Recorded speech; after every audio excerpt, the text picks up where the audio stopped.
This man was trying to sell enslaved people and ended up becoming enslaved himself. This is Ayuba Suleiman Diallo. He was born in the 1700s in what is now called Senegal in West Africa. He came from a very prominent family. His family was highly engaged in religious affairs and politics.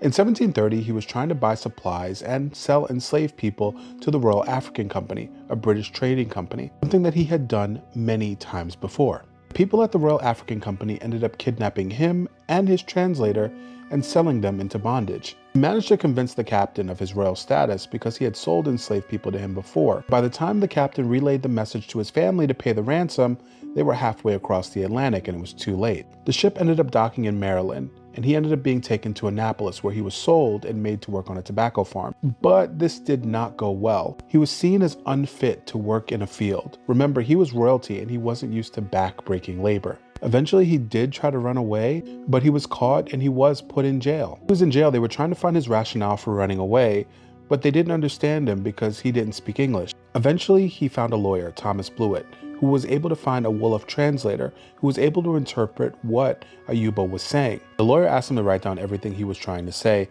and he wrote it in Arabic. Now remember, his family was very prominent in Islamic religious and political circles. Now eventually the letter that he wrote reached the desk of James Oglethorpe, the owner of the Royal African Company. And for some reason, he couldn't believe that this happened. Side note, you literally trade people for a living. And he went to the University of Oxford to have it authenticated. And he ended up purchasing Ayuba's freedom for 45 pounds. That's not where the story ends. Ayuba ended up going to England and his lawyer came with him.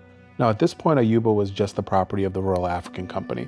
And that's essentially where they sent him after they purchased him, to their office, like a package being sent to your job. Now Ayuba got wind that they were gonna sell him again, this time to African traders. He ended up contacting his lawyer. His lawyer was like, "It's okay, I got this." His lawyer took him to his home and gave him the reassurance that, hey, if I sell you, I'll tell you first. In 1734, he was able to return to Gambia. When he got there, he realized his village had been ravaged by war.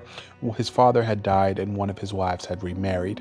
But because he had status in the area, he was able to continue his life and lifestyle that he had prior to being enslaved himself, including enslaving other people. In 1736, he was captured by the French for his allegiances to England, and for 2 years, he asked England for help to get him out of French prison, and they turned him down every time. And eventually in 1773, he died, and his memoir can be read in French and in English.